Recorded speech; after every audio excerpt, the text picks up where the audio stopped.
Hello everybody, how are you doing today? Hope you're doing well out there. I'm doing okay, doing all right. We're still on this long run, about 600 miles to go, because I was supposed to, well, I don't have to be there till Sunday, but I was planning to make it today, which I won't, because immediately after the last video, I blew a trailer tire in Wyoming that ate up too much of my time, and I ended up, having to push it out till Saturday morning when we deliver. But that's okay. I had two choices. We either run out all the hours, right? That's one choice, and maybe have to reset, or run on some recap. So hopefully we can find a load tomorrow to keep us rolling through the rest of the weekend and turn it into a good week. So that's trucking. That's how it goes. That's how it goes. But today we're gonna talk about some crazy stuff. We might even get a little bit paranoid and say, does Swift got a target on my back? Are they watching me? Who knows? We might have to work a little bit inside my paranoid brain on this video and see what all is going on. But the question of the day, is Swift too strict with all their safety guidelines? Look, I'm not trying to ruffle any feathers here, so I'm gonna Tucker Carlson my way through this video and say, look, I'm just asking the questions. What, a guy's not allowed to ask questions now? And just play ignorant the whole time. That's what we're going to do. So we're going to talk about that, because I can't say I've been getting in a little bit of trouble lately at Swift. Well, I can say that because that's probably what's happening, but we'll talk about that as we go through the video. So as always, we got a few people to thank for some super thanks on the last video.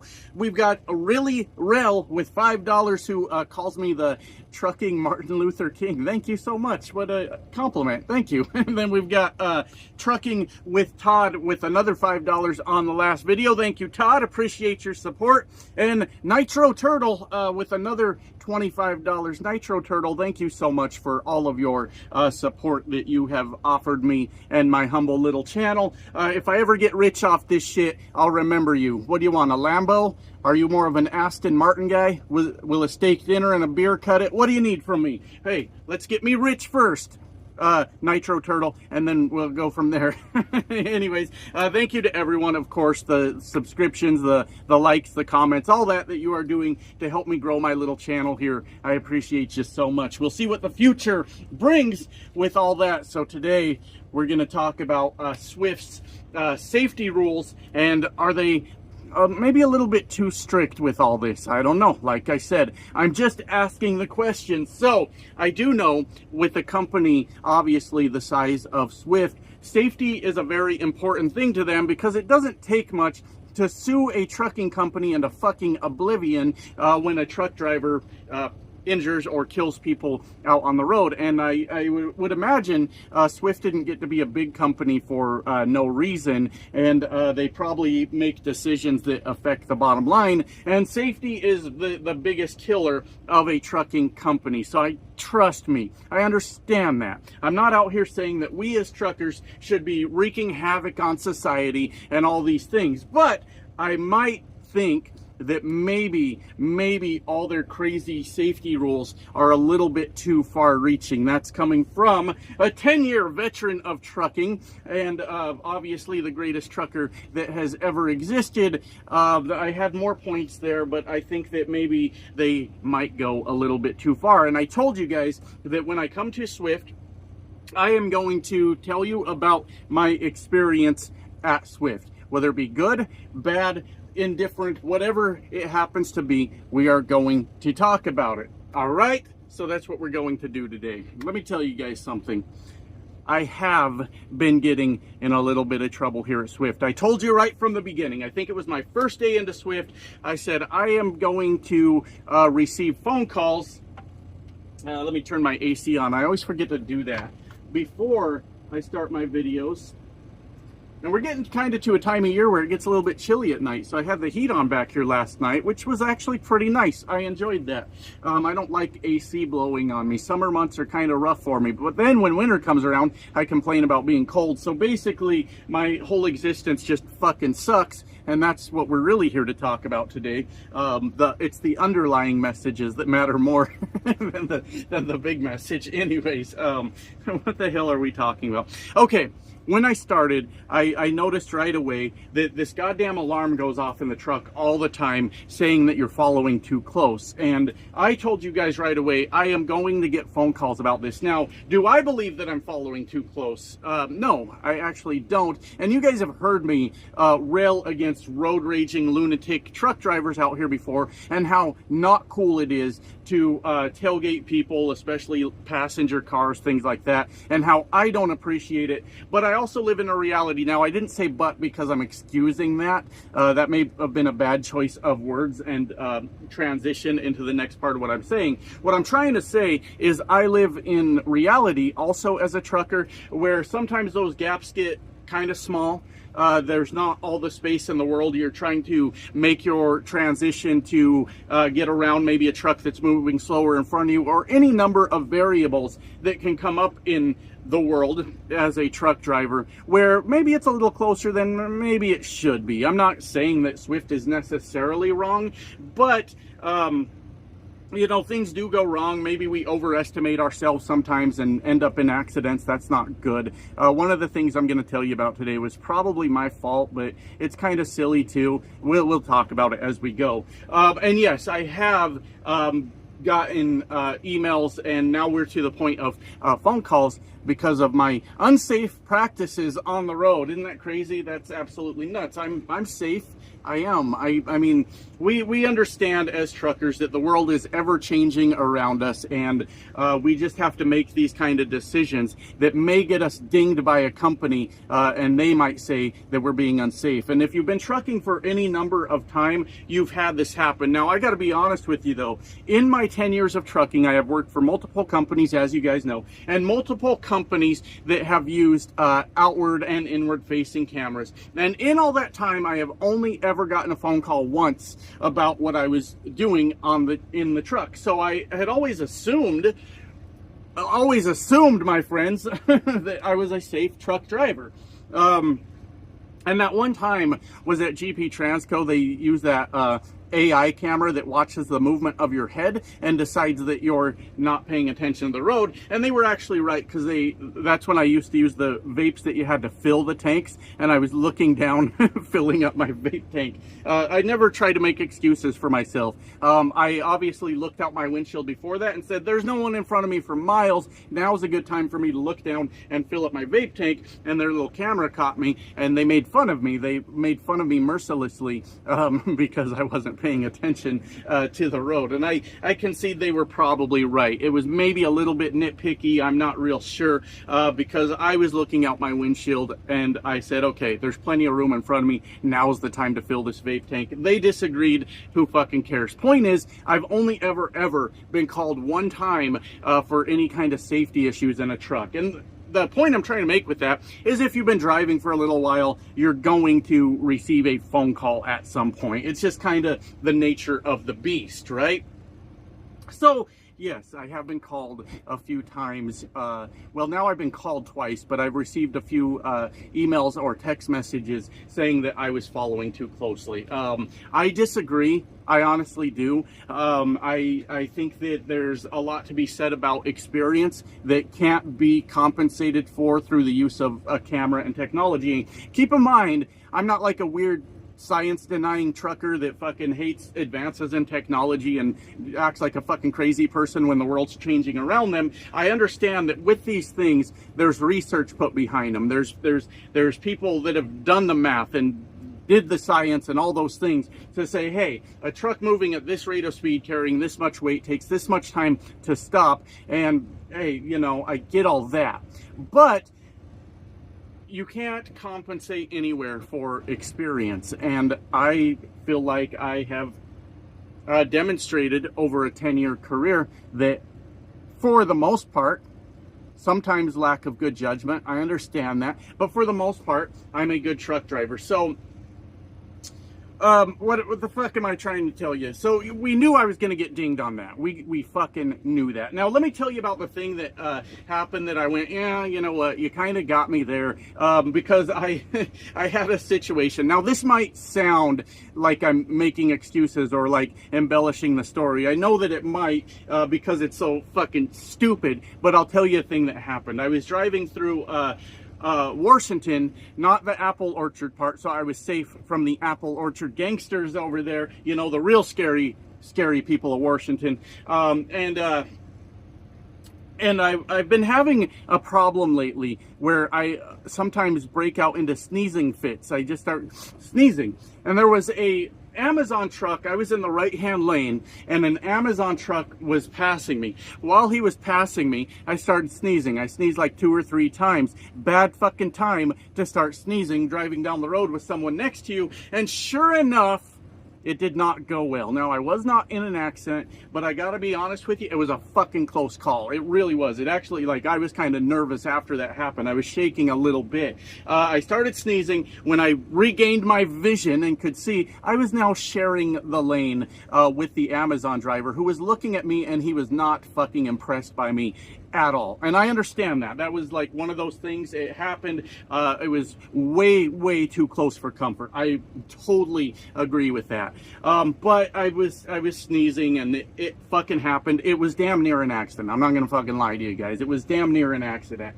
And I definitely got called about that, and I should have. You know, all I can do is explain, yeah, I was sneezing and this was stupid. I don't make a habit of getting in lanes with other trucks. None of this is like normally how I operate as a truck driver. But the fact of the matter is, I was driving a truck that I should have had full control over. And I had a sneezing fit, and I was in the lane with that Amazon truck. Not good. Not a good situation. And maybe Swift is rubbing off on me, and I think that that's an acceptable way to drive, but I truly don't. And I was not shocked when they called me about that. I said, yep, that happened. I mean, I did explain I was sneezing, but who cares? It happened, and that's not a good look for me. Totally understand. Totally understand. This following too close bullshit, I think they're being way too strict about it, if I'm being fucking honest with you. We, as truckers, you guys all know, we get paid in such a way that encourages us to be in a hurry. This is why I don't think a lot of these trucking companies actually take fucking safety seriously. You're going to say, hey, we're going to pay you by the mile or pay you by the load, and then you're going to be like, well, why were you in such a hurry? Well, listen, dipshit, if you're going to pay in a way that encourages truckers to be in a hurry as much as possible, and then be surprised that they are in a hurry, maybe it's a problem with the system. I don't know. I don't fucking know. Now, what is the solution? Well, I don't know that either. Hourly pay for truck drivers? Is that crazy? Now, I understand that I'm considered independent. I'm an owner-operator by Swift's definition, which means none of that applies to me. But that never stopped me from advocating for the company drivers. And do I think that company drivers should be paid by the hour? Abso-fucking-lutely, I do, for everything they do. If a company says, hey, you work for us, and then they can't afford to pay you for all the work you're doing, then that company doesn't deserve to be in business, and that's just the fucking bottom line. I've gotten bitched at over my YouTube career so many times by people that say, well, they don't deserve that money. I've had truckers adamantly opposed to truckers making good money, because a trucker will shoot himself in the foot just to argue with me sometimes, which I find to be fucking silly. But hey, if y'all want to make your bed and you don't want to get paid for what you do, and you don't want to hear somebody advocate for your wages, then fuck it. You make your bed, lie in it. I don't give a fuck. It's your problem. But I firmly believe that a company should pay you for all the time that you are tending to their truck. Abso-fucking-lutely. You should be paid maybe $50 a night to sleep in the truck. Most of the time, nothing's going to happen, but you are still in charge of that truck. But in the event that something does happen, and you got to get up in the middle of the night to handle that business, somebody hit your truck, your reefer unit turned off, whatever might be going on, you should be compensated for that time. You should be compensated for putting fuel in the truck, for pre-tripping the truck, for fucking, obviously, for driving the truck, for waiting on docks. And if these companies can't fucking afford it, well, then it sounds like they had a bad fucking business plan. My point with that whole rant is, Are you trucking companies really confused about why truckers in a hurry when you incentivize them to get things done as quickly as possible, or they're not going to make any money that week? Is it really that fucking shocking? So with the following too close and shit like that, it's just a part of trucking. I am not supporting road raging truckers. I am adamantly opposed to that. But sometimes you're trying to shoot that gap to get around that slower truck in front of you, and you find your brake in traffic to the left lane, and you're keeping your truck wound up, so when you get in that left lane, you're not blocking traffic for any longer than you have to. You're being a good person in your community, and you're getting shit done, right? That is a fact of life with trucking, and I said from the beginning I am going to get in trouble for what they perceive to be following too closely, and I was right about that. I'm fucking Nostradamus, apparently. I make predictions. No, I could tell right off the bat that that was going to fucking happen. I knew it was. And the thing where I was sneezing and ended up in the lane with Amazon, I don't like that it happened, but I have to accept responsibility for it. I was the one driving the truck. There's no excuse for me to be across my lane.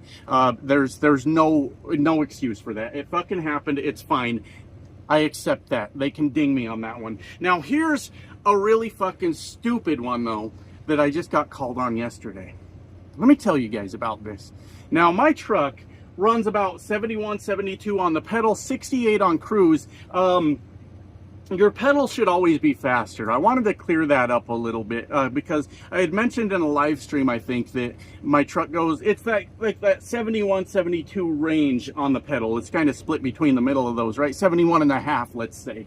Somebody asked me, well, geez, if it goes that fast on the pedal, how fast does it go on cruise? Your cruise should always be slower because you're just cruising down the road, right? And if you need to pass somebody that's moving a half a mile per hour slower than you, you want to have that extra, 2 to 3 miles per hour on the pedal to get you around them instead of passing them at a fucking snail's pace. So that's the way I've always interpreted it. It should never be that your cruise is a higher speed than your pedal. That doesn't make sense because we've got all these radars that are going to slow us down automatically. And if we were to use the accelerator pedal to override that, we're not overriding jack shit because our pedal is slower than the cruise control. So it's always been my understanding that the pedal should be faster than the cruise control by at least a few miles per hour. That's how I've always interpreted that. But so my truck's slower on cruise than on the pedal. It's 68 on cruise. I don't know if that's how it's supposed to be spec'd. I thought they were different speeds, but if I'm being honest, I don't really give a fuck. Most of the time I'm trying to conserve fuel. I'm not like a speed demon out there, so it doesn't matter to me. Anyways, I was coming across Wyoming. And you guys know on the western end of Wyoming, close to Utah, there are two very big hills over there. I don't like using the name that a lot of truckers use. It kind of, I don't know, you guys tell me. So a lot of truckers call it the Sisters. And there's something about a redneck that says, hey, you been on the Sisters yet? That kind of rubs me the wrong fucking way. And maybe I'm just crazy, but I know I've heard a lot of truckers refer to it as the Sisters. Yeah. I don't know how I feel about that. But I was coming down off of one of those big hills, right? There was one of these jackasses that pulling a fucking camper, like there are this time of year, that can't seem to maintain a fucking speed to save their goddamn lives. I was trying to get around them. I'm in the left lane. We hit the downhill. That person has no regard for me trying to pass them. And they continue to match my speed or what have you. So I was like, well, I got gravity on my side. I got gravity on my side, baby, so I'm just going to let this truck get on down the hill. Now, I got the jakes on, but I'm not pushing the brake pedal, nothing like that. And I didn't think anything of it. I didn't think any fucking thing of it. That's just kind of how it works, right? I got a phone call yesterday.